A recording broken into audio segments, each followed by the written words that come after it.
KSKQ. What is up, guys? Welcome to the Metal Mixtape here on KSKQ, the Mandala Effect. I'm happy I finally have you guys on, dude. You know what I just saw? I was looking up on Facebook. You guys are playing some Megadeth. Yeah, bro. We were just jamming out the Holy Wars and what else? Freaking Tornado. Dude, I didn't know you got down like that, man. Yeah, dude. Dave Mustaine's my biggest influence. Dude, that is badass. So, for everybody listening right now, introduce your guys, man. Introduce yourselves to the world. We're everywhere. We're all over Oregon. We go all the way out to California. Tell everybody who we're talking to. All right. So we are just two fists of the Mandala Effect. It's just the guitarist. I'm Josh Lehman, and I'm Garrett Watson. Yeah, Garrett's the lead guitar, and I'm rhythm. So, yeah, we're the rest of the guys are out doing some personal stuff. But yeah, we're pretty much a death metal band, I'd say. What is death metal? Huh? I don't want to say death metal. It's like Metal? It's metal, all right? That's all that matters. Dude, absolutely, man. So this is a pretty fresh project, right? Just starting out? No, I mean, it's been in the works for about a year now. So we're finally starting to cook up and get out there now. Well, dude, I'm excited. I've been following you for a year. I know you guys are very inspired. And so tell me so tell me the whole meaning behind how you guys got the name and how long the meaning of the Mandala Effect.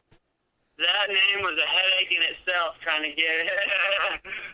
figure out, you know, but we're pretty in-depth dudes, you know, we think pretty deeply about stuff, you know, and the Mandala Effect is, I don't know if you're familiar with that, but anybody who isn't, it's pretty much, it's called the Mandela Effect, but it's where the whole world thinks something, one collectively in one, but it's actually happened some other way. There's an example like Star Wars, for instance. One of the big examples of that is like, apparently in the OG movies, everybody knows it as, the famous Luke, I am your father, right? You hear that? Yeah. Luke, I am your father, all right? So apparently it doesn't say that in the OG movies. It just says, no, I'm your father. Straight up. So that's what the Mandela Effect is about. Everybody thinks it's one thing, but it's really not. There was a big thing going around with the movie Kazam. Everybody swore that there was one called Shazam that had Sinbad in it, but it was actually yeah. Well, actually, about that, there is a movie with Sinbad in it called Shazam. So I think, honestly, I don't know if you can. I could be wrong. But I was actually looking up Shazam, and I believe okay, Josh York is gonna go on the phone right now. I believe it was a movie they took off, but no, I totally agree, man. That happens everywhere, dude. And I think that's pretty badass. You guys got your hands on that badass of a name. Yeah, dude, it's freaking wild, man. I just didn't want some stupid name that just nothing. So who was the very first member of this band that got everybody else together? Like the origination, the idea. Oh gosh, definitely. Yeah, I guess that was me. Took me a while, but I finally found the fit for the rest of the guys. So yeah, I was minding my own business one day, and I never really talked to Josh all that much, other than we kind of knew each other from shows, I guess, from previous band we'd both been in. And he just kind of messaged me one day and was like, I got these songs, but I need help finishing them. And so I just kind of came over one day and we just I helped him complete one song and then just kind of took off from there. And now I have like 6, 2 of mine and then 4 his. Dude, that's pretty badass, dude. Starting new projects is pretty tough, man. What do you think? What are some of the challenges that you've had to face starting this new project? Because I know there's a ton. Oh, man. Okay, so first off, with my old band, I took a lot of influence from, obviously Megadeth and stuff, but I just wanted to have something super, super heavy, and so with my old band, we were just straight up brutal death metal, like no ifs, ands, or buts. It was just hardcore heavy, and then going into this, Josh had a more, it's still heavy, but it's much more melodic and just different influences, and there's like keyboards and stuff in it, and it's kind of writing hard is what I'm used to. So I kind of had to really come out of the box a little bit to kind of figure out how to fit in with it. Hey, but you know what? It's sweet though, because like you guys get to mix in your influences and create something completely different. Yeah, and it's totally different for sure. We actually are working on a single. Like, we just went up there on Wednesday to, do a little bit more of it, and I'd say we should have it done within next month. So we'll have a single out for everybody. Dude, that's bad. That's badass. As soon as you get it done, I want to play it on the air. Well, dude, of course, we'll totally throw it your way, man. So, the Mandala effect. So, when do you guys predict you'll have your first show? I'm thinking, what was it? I'm going September, October-ish. All right. I like it. I think I definitely want to be one of the first attendees.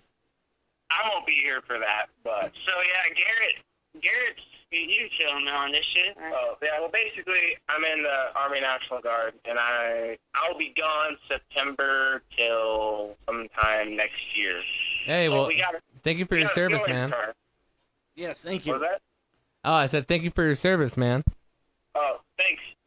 Thank you. I appreciate it. So I'll be gone for some of that, and so hopefully I'll be able to get a lot recorded before I leave so they can finish it. But we have somebody who's a phenomenal guitar player to play circles around me, who is going to fill in for me, which is awesome. His name's Isaac Piles. He was in a band, Source of All Sorrows. Oh, bro. Our music. Dude, I love Isaac, dude. Yeah, bro. He's going to fill in for Garrett while he's serving. Dude, hell yeah, man. That's fantastic. Dude, yeah, isn't Isaac expecting a baby too? Yeah, dude. Yeah, real soon. Are we all just becoming daddies now? Yeah, dude. So, Metal daddies okay. all over the place. Hey, Josh, are you afraid of the term dad rock? Dad rock? Not really. Not really. Because that's what happens, right? When you have a kid, you're officially dad rock. What is dad rock? I'm curious now. You know what? I'm listening to Motley Crue. I think it's just when you're playing metal and you have kids. Okay. Oh yeah, dude. You said Motley Crue, and the first thing that's coming to my mind is Vince Neil and that. What up? Well, yeah, Motley Crue's pretty badass. So I mean. So since there's not a whole lot of history yet behind the new band, I want to know how you guys started out as musicians, like your first influences, how your first band ever, your first show ever, and how far you've came, man. Like give me a little bit of a biography from both of you. All right, Garrett, go ahead. All right, so it kind of started for me in 7th grade. So I was in school band, and my second year playing, my band teacher wanted me to play bass. So I was like, all right, cool, I'll do that. And around that time was when I got my first MP3 player, and my dad had all of his CDs of AC/DC, Def Leppard, and stuff. But he brought home one day a Megadeth Greatest Hits album, and I hated it. I thought and I wanted nothing to do with it. But when I got that MP3 player, I just asked my uncle to take all of my dad's CDs and just put it on there. And so, I kind of got, listening to the same albums over and over again, got kind of bored of it. And so I started listening to Megadeth. I was like, okay, I can get into this. And then I heard Peace Sells. I heard that bass intro. And I was like, this is cool. And I started playing bass. So I learned that on bass, and then I kept listening to Megadeth. And, most people, unless if you're a super, super hardcore Megadeth fan, realize that it's pretty bass-driven. It's pretty audible. There's a lot of cool stuff going on with that. So that's what really drew me into that. So I played bass for a while, and around my freshman, sophomore year of high school, I was like, I really want to start a band, but I don't know anybody that plays guitar. So I pitched in some money and also asked some of my family members to buy me my guitar, which I still have.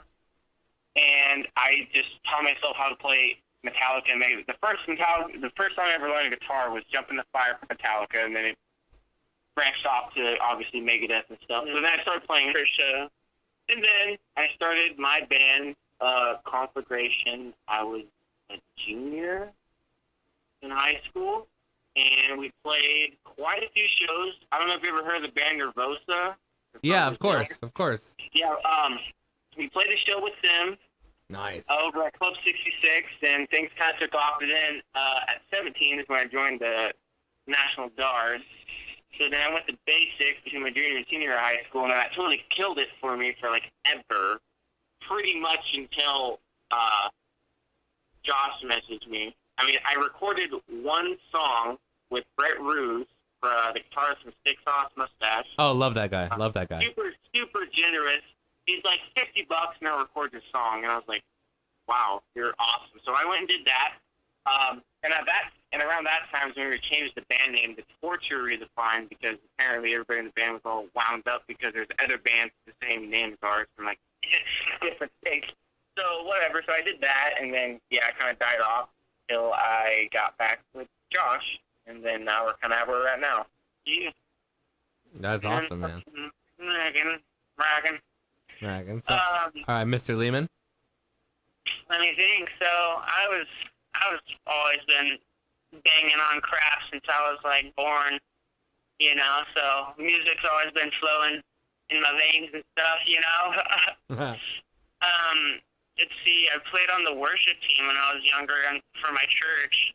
Oh, I played some bongos. Yeah, no, I played bongos. So that was like, I guess, my first show, you know.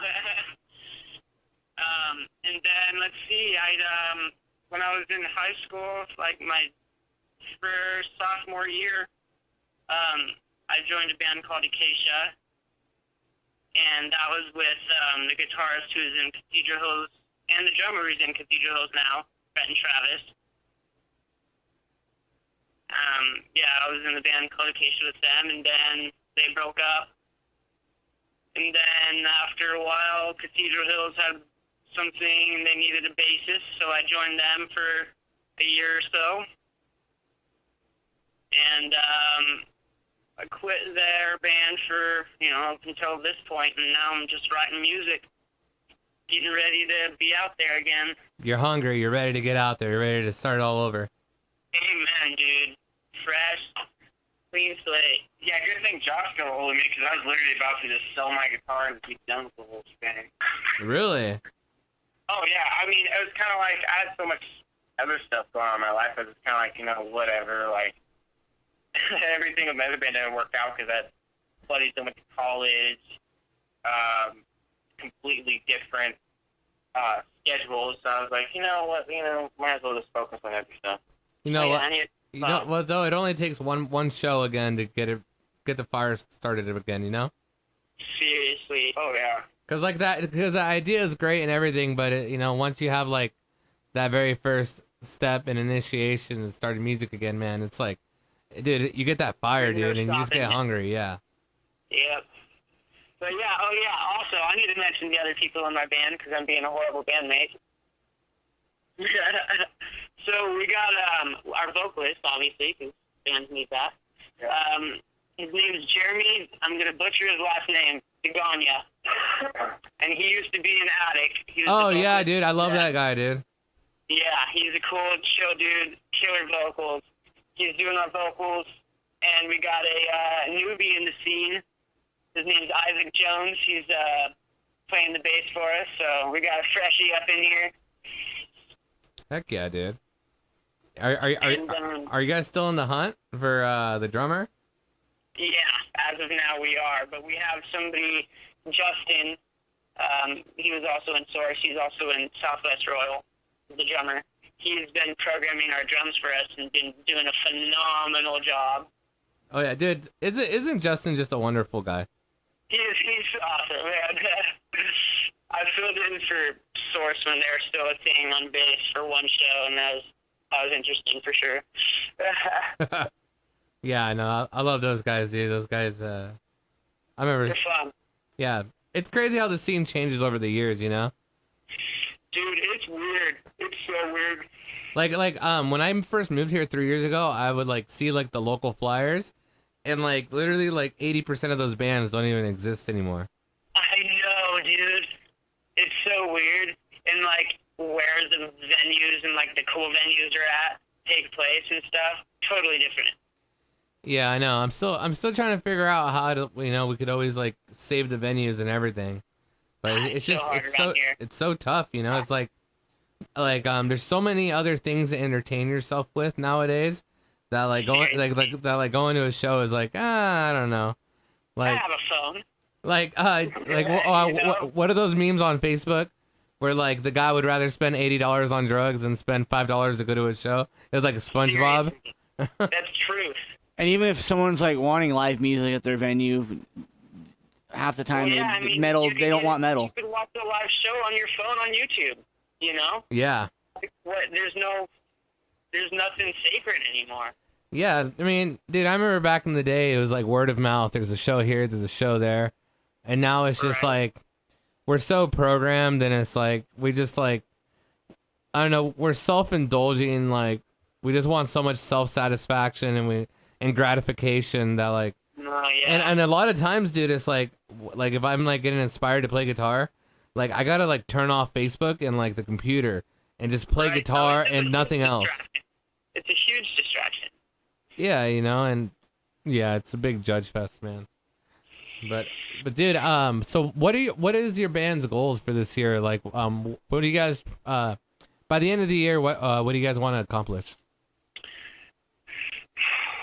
I definitely say if things don't work out on my end to get all my parts recorded, at the bare minimum, have the rest of the band get the rest of our ECs done and recorded so that when I come back the following year, I can come in and finish it and release it, and then during that downtime, that they can go play shows and get their name out there and all that stuff. So that when I come back, it's full swing and just go right into it. Oh yeah, I like it. Yep, so that's our goal. We're gonna be playing shows and have our single out at least. Obviously, we're gonna have our single out soon, but playing shows here soon and getting our name out there. Dude. For when Garrett gets back. Oh yeah, dude. We're gonna my band and your band's gonna have to play in 2020, dude. Oh yeah, we got 2020 vision. Yeah, right. What was that song by Source of All Sorrow? Yeah, 2020. Song called 2020. Yeah. 2020. Yeah, dude. I know that one. Dude, absolutely, dude. All right, we're getting to the tail end of our interview. Let's see. What could I ask you guys? What about? So you played a lot of shows, Josh. What is the biggest fail you've ever had on stage? Whether it be a equipment malfunction, you crap your pants, you got in a fight with somebody. What? Give me the two top worst things. Yeah, give me a couple. All right, so when I was playing bass in Acacia, I would just slap the crap out of that thing and take it into the pits and just like ram on people with it because it's a tank of a bass, Yeah. So after the end of the show, I kind of realized that my hand was just gushing blood, and I'm like, what? I didn't even know. Oh God. So that's a weird one. It's bleeding all over everybody. Yeah, I probably was, man. And there's another one. We played Freedom in the Forest when I was in Cathedral Hills, and the battery in my amp went out. So I had to totally just not play with an amp. So you just kind of the whole show. You practically played your bass. You kind of air bassed pretty much. Yeah, I was MTVing it, man. Hey, at least you didn't like throw a fit and like was just like, oh, I'm over this. No, the next day we got to play again, and we got my other bass, so it was okay. But well, okay. We've heard your fails. What about you, man? What about your fails? So I definitely hit somebody with my guitar a couple times. I've taken my own guitar into my face a few times. Oh yeah, no, definitely. I remember there was this one show we played, and I wasn't very happy with how everything was going. Just the whole we were like told, no, you can't play because you're under 21. And then we packed up, get ready to leave, and they're like, you know what, you can play. And I'm like, whoa, what? And so there was like nobody there, and I mean there's a couple people there, but was it enough for me to be like, am I really seriously gonna play right now? We've all played the 2 people shows, so Absolutely. halfway through, my drummer's bass pedal, like something broke on it. So I'm a super shy guy, and in my old band, I did lead guitars and vocals. So I'm literally sitting there on stage, and these few people were just staring at me while this malfunction happens. I have to just sit there and just try to BS my way through this. And it was just the most awkward spinning because, I mean, the other 2 guys, our bass player and the other guitar player, they're also both super shy. So it was a whole lot of nothing. It was a mess. I wish I could have watched the video of that, man. You know, I'm pretty sure there's a live stream of it. That's fantastic, dude. All right, so we're getting to the tail end of our interview. I want you to let everybody know where they can find you guys once you guys are ready, like your platforms. Like, well, we're releasing our single. I plan on putting it on iTunes and everything we can. iTunes, YouTube, Spotify, YouTube. That's number 1. And then find your page on Facebook, Mandala Effect. Yeah, our page on Facebook. We got an Instagram page. Same name, the Mandala Effect. Yeah, that's all we got right now is Facebook and Instagram. So sounds good. On there. Is there anybody out there you want to give a shout out to before we end the interview? Any bands, family members? Hey, Dave Mustang, dog.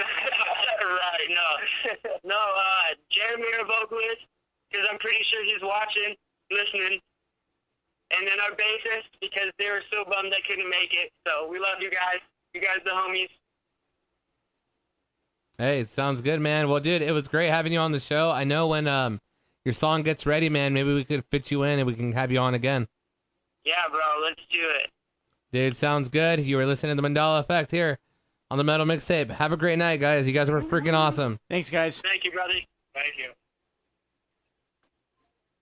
Oh, yeah there, brother. That was awesome. That was pretty neat.